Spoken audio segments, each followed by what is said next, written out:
Thank you very much, first of all, for being with us, and it's a pleasure. As far as I'm aware, you have been following negotiations of climate change from the very beginning. So what could you say, what has changed from the beginning, and what is the dynamic of change, and maybe what's new in the recent years, and maybe probably from the Paris Agreement? So that's a great question. Thank you. I mean, probably one of the first things to say, though, in that context is that a lot of things have not changed. Right? So a lot of the conflicts in climate negotiations don't look look quite familiar to when they started in 1991. Big conflicts between rich and poor countries over things like climate finance, over who should take the lead in reducing emissions, over whether taking into account historical emissions matter, and so on. Those are still there. Those are pretty much unchanged from 1991. And also key questions about the design of the treaty, about how hard the sort of obligations states should have, whether they should be legally binding, what the sanctions should be if states don't meet their obligations, and so on. Those are, the conflicts over that have been, are still quite similar. What I would say, I mean, the really important thing that's changed, of course, is China's position has changed quite dramatically, like it's changed in lots of aspects of world politics. But in 1991, China was a very low emitting country, per capita emissions, I think, of 1 or 2 tons per capita. Its strategy was, we're a poor developing country. We need international finance to help us develop without increasing greenhouse gases too much. Just like India, most African countries, etc., will make that argument.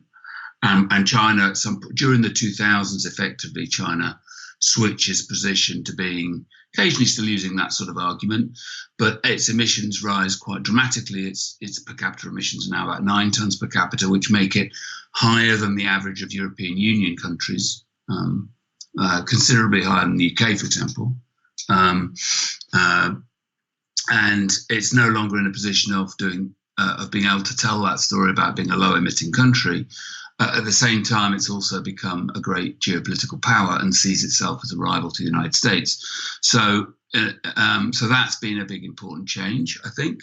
I think that has also interacted with, it's not so much a change, but a recurrent flip-flop in the American strategy. So essentially, you've had American governments, presidents engage with climate change and wanting to lead it. George Bush Sr., Clinton, Obama later on, Biden now. And then you had presidents who sort of disengaged and taken the United States out of the process. So George Bush Jr. and then Trump. And so that flip-flopping of American strategy, engagement with the climate treaty, has also created opportunities for other powers to move into the leadership role. So when Bush pulled out in the early 2000s, it was really the European Union that took over as the sort of leading power within climate negotiations. But now it's much more, during the Trump pullout, China tried to move into that position. And it's sort of more complicated for China to do it than it was for the European Union, because the trajectory of Chinese emissions is so rapidly upwards. Whereas the European Union was its emissions are already going down by then, and it's able to say, look, we are leading the process of getting our emissions under control. So that's a number of things that have changed. I think the other thing that maybe has changed that's important is a shift in the sort of prevalent design of the treaty, which partly reflects some of those sort of big geopolitical conflicts I just sketched very quickly. And so the Kyoto Protocol, which is the first sort of protocol that actually has legally binding targets in it in 1997, has a design where the countries take on, the industrialized countries, rich countries, took on an emissions target, which was written into the treaty. And then you have a series of mechanisms to help them try and meet those targets. The Paris Agreement design is very different, and there's a big struggle from the mid-2000s through to when the Paris Agreement is agreed in 2015 about this shift to a new design where instead of the treaty saying country X will reduce its emissions by X% over this time frame, now actually countries just say, in the Paris Agreement, they just say, what they're required to do is submit a plan and a thing called a nationally determined contribution, and their obligation is to submit the plan. In principle, it doesn't really matter what this plan says. It contains lots of different things. So if you looked at the Georgian plan, it would be very different to the UK plan or to the Indian plan or to the Bolivian plan. They all have to submit something, but what's in there is very variable, which means it's harder, if you like, then to say, are we actually achieving what we need to achieve in terms of trajectory of emissions? But nevertheless, that was felt politically, that was felt as important as not constraining, doing two things really, not constraining countries so much because it's not the target, it's not written into the treaty, and in making it so that all countries have an obligation, not just the rich countries. And I'd say the final thing was change actually to think about is that over the last 10 years, the sense of urgency about climate change has really ratcheted up. So this idea that we were sort of aiming for it to keep warming within 2 degrees, that really only comes along in the mid-2000s. And even then it starts off fairly loosely.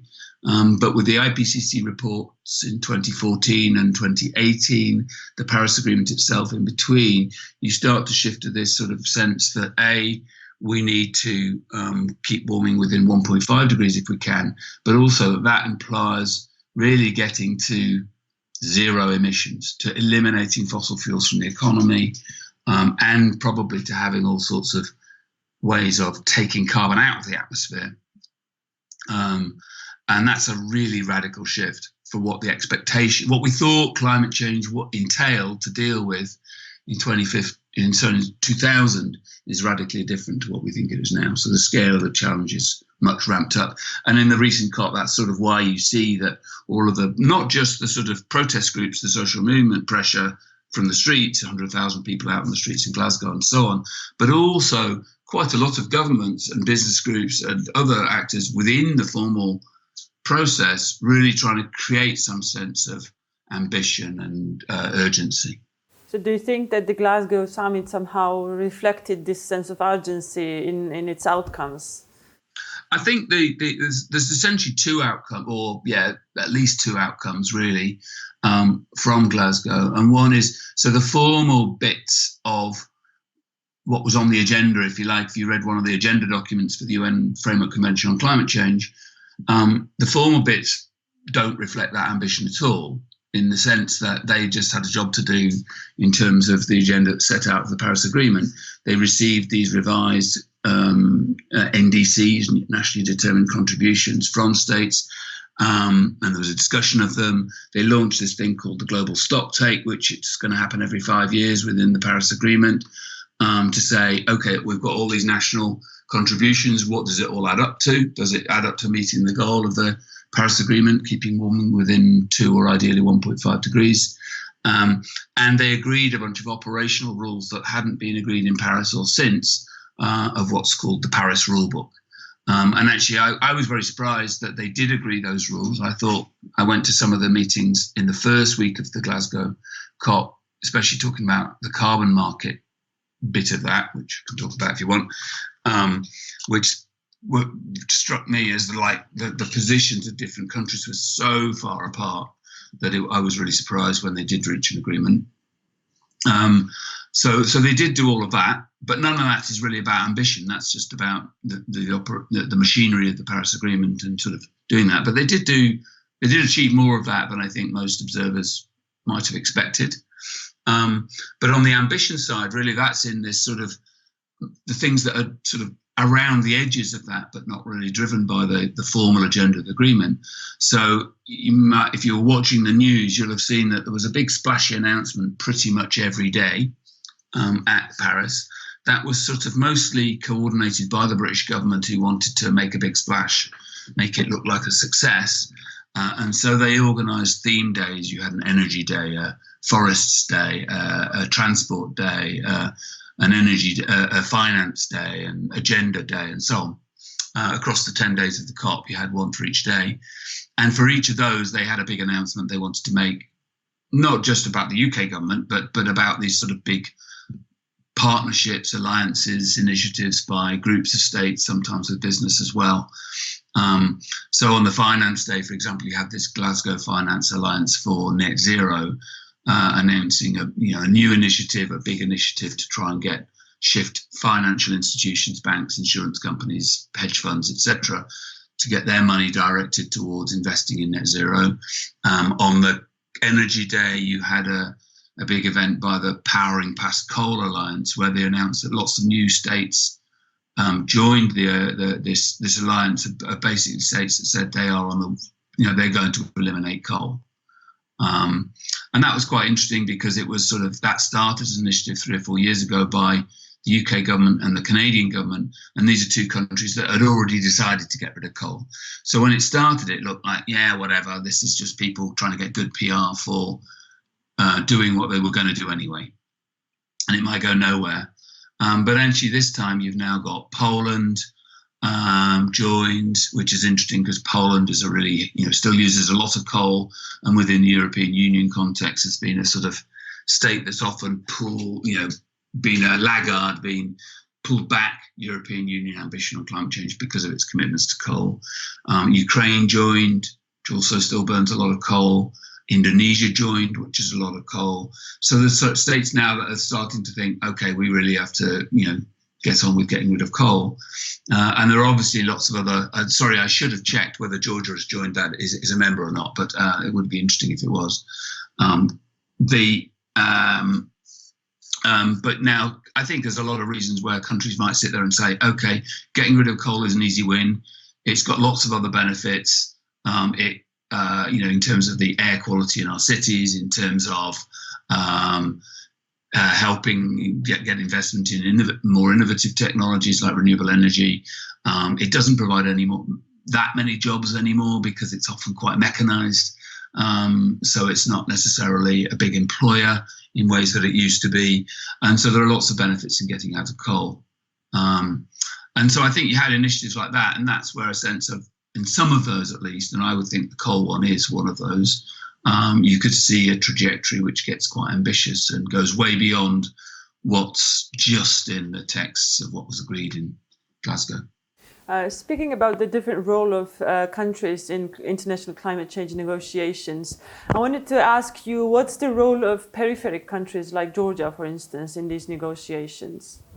Well, it's quite interesting because the UN system it's an odd system because on the one hand, yes, you've got obvious forms of geopolitical power, the big players, US, China, EU, India, not often Russia, because Russia's usually quite disengaged with climate change. It just ignores it for the most part.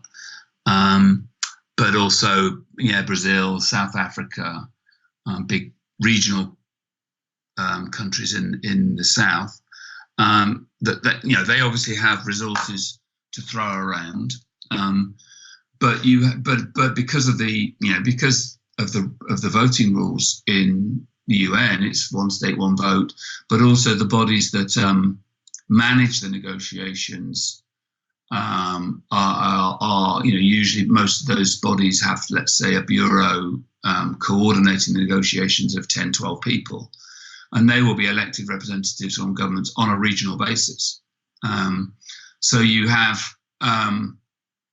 so it's quite common that you will get people from relatively small countries involved in leading those negotiations and managing them. I have to admit, I've never come across somebody from Georgia specifically in those positions. I'm sure there are one or two, but they haven't played leading roles as far as I know. I can't think of anybody who has. But you do, for example, get countries, relatively small countries that have decided they're going to be really engaged with climate change. Senegal, Costa Rica, the Philippines, what are the other countries that have had large numbers of people involved like that? Belize, reasonable number of people. And also, of course, you have two categories of countries with very specific types of interest in relation to climate change that have been there really highly motivated, and also the regional representation rules on these bodies usually favour at least one of these two groups. So one of those two groups is the small island states, So they formed as a coalition called the Alliance of Small Island States in 1990, just as the negotiations were about to start, to represent the interests of, if you like, the most vulnerable to climate change impacts, because sea level rise is one of the big impacts of climate change. So countries like the Maldives, Kiribati, the Solomon Islands, Antigua and Barbuda, one or two other Caribbean islands or South Pacific islands in particular, have been very active in climate negotiations, often sit on these boards, running the negotiations, but also even without that are very active interveners in the debates. And the second category of those types of countries with very particular interest in relation to climate change is the countries at the opposite end of the spectrum, which is to say the oil producers. And so Saudi Arabia is the most important of these for obvious reasons, but as throughout 30 years of climate negotiations has been consistently the most visible and vocal opponent of action on climate change. So acted very deliberately to slow down progress all the way through that period. For the obvious reasons, they want to keep selling oil for as long as they can. Saudis, I think, when I've done a little crude count, and I remember I did do that when I was following negotiations in 1991-92, if you do a crude count of how many minutes are spent by different delegations speaking, the Saudis speak more than anybody else in climate negotiations. And so that they're, in some senses, small power. Obviously, Saudi, again, is a regional dominant power along with Iran in the Middle East, but it's not a global power except in oil markets. So that's a category of country which does play a relatively small player, countries which do play a very strong role in climate negotiations, not necessarily in the ways that most people who want climate action want, but nevertheless an important role. Recently, Switzerland made an agreement with Georgia under Article 6. It's a bilateral agreement on climate change. Like under the Paris Climate Agreement, Switzerland has committed itself to halve its greenhouse gas emissions by 2030, and it's achieving this primarily through domestic measures. However, according to the Paris Agreement, it may also support climate projects abroad in order to achieve its climate goals. So my first question regarding this is, could you explain some recent developments around carbon markets? And with this, maybe also if you could say a few words about this particular agreement or these types of agreements. You might not know details about it, but do you think these kind of agreements are good for either Georgia or Switzerland, or is there anything problematic in it? There's lots problematic in it, but we don't know exactly what yet. With the exact, yes, you're right. I don't know the example of the details of the Switzerland-Georgia agreement. So within Article 6, there are 3 bits of it. So if anybody wants to go on and find the text of the Paris Agreement, which is easy to find, then it's the relevant bits are 6.2, 6.4, and 6.8. Those are the articles. And so I'm not sure which one this particular project is under. Probably not 6.2. 6.2 allows for general trading of these things called ICMOs, internationally tradable mitigation outcomes. And those are not tied to specific projects. Those are just to countries or more countries coming to say, okay, within the context of our nationally determined contributions plans, we will do some trading across without it being tied to a particular project. Article 6.4 is for specific projects. They've created a thing called a mechanism. It's just called the mechanism. Maybe they'll give it a proper name at some point. It's quite a funny name at the moment. And that would allow for a specific project, let's say for Switzerland, to invest in a project in Georgia, and then count the emissions reduced under that project for its in relation to its own nationally determined contribution. And in the history of the UN FCCC under the Kyoto Protocol, that's sort of roughly the equivalent of what was called the Clean Development Mechanism under the Kyoto Protocol, which was a tremendous success in terms of the amounts of money flowing through it, there's lots of criticism about how effective it was in terms of actually reducing global emissions. But in terms of there's a precedent for that mechanism being quite successful, countries being quite fond of it because it facilitates this sort of investment. And then 6.8 is even more nebulous because that's about what they call non-market cooperation. And most of us scratch our head and go, we don't really know what that means, apart from two countries just saying, well, we'll do this joint project. But what it would mean in terms of how you would count it in your nationally determined contributions reports is not clear to us. Anyway, so I suspect it's one of the second ones, this Article 6.4. And there, so the issues with that, it could be, so the issue basically is that if Switzerland knows that it's going to do this project with Georgia, and Georgia knows, then at the point that you're writing your nationally determined contribution new version of it, then you will be already taking into this account what the emissions reduction this project is going to give.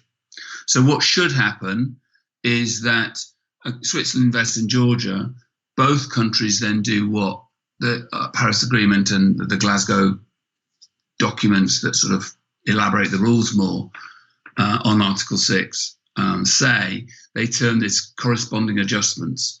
So you would have the two NDCs, the Swiss one and the Georgian one, and then there would be the project from Switzerland to Georgia. And then each country would then generate some mean of recording what this corresponding adjustment. Okay, we've done this project, so we've adjusted our NDC correspondingly. Lots of possibilities of double counting or it not really meaning very much because of that design. Sorry, it is very weird and technical, and I'm not sure I've explained it brilliantly, but. Okay, my next question is about climate change and it's how it is perceived in general, because it's seen as a target of environmental policy, whereas it has close links with many other policies also, like production or consumption or agriculture, for instance, mobility, development, and etc. So could you explain some of the key political economy aspects of climate change, like maybe some basic ones? And one aspect of it could be some basic political economy question about power also, like, for instance, in the transition towards cleaner economy or net zero, who should be leading it? Like, what kind of actors should be leading it? Who is supposed to have a power? So I kind of united two questions within it, but they are somehow linked. Yes. They are in some ways the core question, and trying to do a 3-minute answer to that is incredibly difficult. Like you said, you listed off a whole set of areas of agriculture, energy production, etc., development, lots of areas. I mean, the mobility. The main point really about climate change is it does change everything, right? Is that because the sources of greenhouse gases are really deeply embedded in pretty much everything, right? This interview could not happen without all of the energy that both in the UK and in Georgia that is sort of mobilizing the electricity networks and the internet and everything, right? It's all of that depends on things that cause climate change. That's just one example, but the breakfast I had or you had or the lunch you had before this or how you got to work, it's all affected and all has to be transformed. And now we are thinking about zero emissions, which we weren't thinking again even 10 years ago. Then that really does mean that everything has to change, right? When we were thinking 10 years ago, maybe people would have been thinking 80% cuts would have been okay. When climate change got on the first IPCC report in 1990 said we need to cut greenhouse gases by 60% over an unspecified time frame. So it's got more acute over time what we have to do, and that also means that a bigger range of sectors have to be affected. Nobody was thinking, for example, about meat and dairy in 1990. I mean, it was accounted. We said it's so much percent of emissions is coming from methane from agriculture. But when we didn't have to get to zero, people could more or less ignore it. And just, it was possible then to think of it as a problem essentially about electricity generation, transport, energy use in buildings. That would have got you to 60%, but it won't get you to zero. So it's got to transform everything, and therefore it's you've got a huge range of different types of sectors with really established ways of doing things, established sets of companies that dominate those. Most of those sectors in most countries have 4 or 5 companies that dominate transport or energy or agriculture or whatever, and some of those are global companies. And many of whom have vested interests in not changing very much. And so we see foot dragging by oil companies, coal companies, cement manufacturers, steel manufacturers, aviation, car companies, you name it, big agriculture. The big companies in those don't really want to change and have had to be forced to do so. So that's, I think, is the core challenge, right, is working within that nature of that sort of set of dilemmas and, as you say, power relations. Lots of powerful actors who have an ability to block progress. And so I think a lot of the last 20 odd years has been a search for means by which you might overcome that opposition, pushed by environmental movements, pushed by a relatively small number of companies that have also countervailing interests, have interests in doing something about climate change, either because they're going to make money out of energy efficiency or renewable energy, or because they're really exposed to climate risks like insurance companies, agriculture in some contexts, and so on, to be more progressive and to have countervailing power to the sort of the oil lobby or whoever. And governments recognising being pushed into this, being forced to make some sorts of decisions, but also recognising that actually if you do climate policy really well, you can actually do something that's really good economically and socially as well. You'll solve other social and environmental problems to do with poor housing and energy poverty, for example. If you insulate people's houses really well, people's lives will get better. If you get rid of coal out of electricity, air quality will go up. You'll have fewer people dying of emphysema or other coal-related airborne, poor air quality-related diseases. So there's all of that social benefits that you would get out of some aspects of climate policy as well, that have forced politicians into trying to act. But it remains the case that really what they're trying to search for now is a way of keeping the economy going, undermining the power of those incumbent actors, we would call them, powerful lobbies that try and slow things down, while actually creating jobs in that sort of green economy future. And there's big question marks, I think, from a political economy point of view about whether that can actually be done, about whether underlying that there's really a more fundamental problem about a system that is really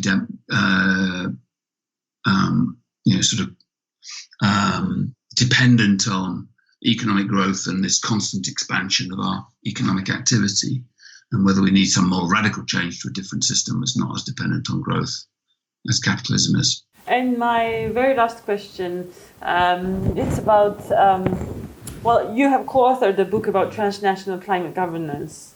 So I wanted to ask how it was international first, like what we call the climate governance, and how it became what you call transnational, involving many new actors like elites, like regions, companies, international organizations, financial markets, and etc. Yeah, so maybe the first thing then is to make that distinction between international and transnational clear. It's a slightly sort of academic-y sort of distinction, but it's a useful one, I think, between things going on between nations and therefore between states. And so the UN Framework Convention on Climate Change is explicitly an international interstate agreement that only states can make, and only states can make international law, for example, in that sense. And transnational, where things that are cross borders but don't necessarily pass through states, they aren't formalized in the same way, they can't generate international law, but they might govern, they might create rules, they might exert pressure, they might exert authority and shape how actors behave across borders. So I think at a general level, I think there's two reasons why you get that shift. And you get that shift, I mean, our book shows we've got a figure where it charts when these things started to in earnest. And you have a few slightly older ones, but they really start in about 1997, about the same sort of time as the Kyoto Protocol, and expand rapidly. And they're still expanding rapidly. There's loads of new initiatives coming along of this sort all the time. And so one part of the explanation is that some of those things happen because of the design of international agreements. So, for example, the carbon markets that we were talking about, on the back of what was going on in the clean development mechanism, you also had what we call voluntary carbon markets. So, for example, the best known one that people will see is, and you still can do that, if you buy an air ticket, they will sometimes say, do you want to offset the emissions from this flight? And that will be a partnership between the airline and usually an NGO that is using the money that the airline then transfers to them from these offset payments by passengers to offset to invest in a project, usually in the global south, in renewable energy or afforestation or whatever it might be. And so that, and then what happened then on the back of that was actually a lot of NGOs saying, well, a lot of these offsets could be really, really rubbish, really not reduce emissions in any meaningful way. So what we need to do is develop rules to govern those offset projects. And so there's, over the course of the next 10 years, there's actually about 30 different initiatives developed mostly by environmental NGOs, some by some of the business groups themselves, to certify whether or not this offset project is a waste of time or not in environmental terms, actually reduces emissions. And most of the offset companies, the aviations, the airlines and so on, realized that it was really valuable to them in sort of PR terms to have their offset project certified, right? If they were caught out with some scam or some really dodgy project, it would damage their credibility. So they go for the certification that is validated by the Worldwide Fund for Nature or some other environmental group. And so some of that's because of the way that the Kyoto Protocol worked, that you get this proliferation of some types of transnational agreement, transnational initiatives.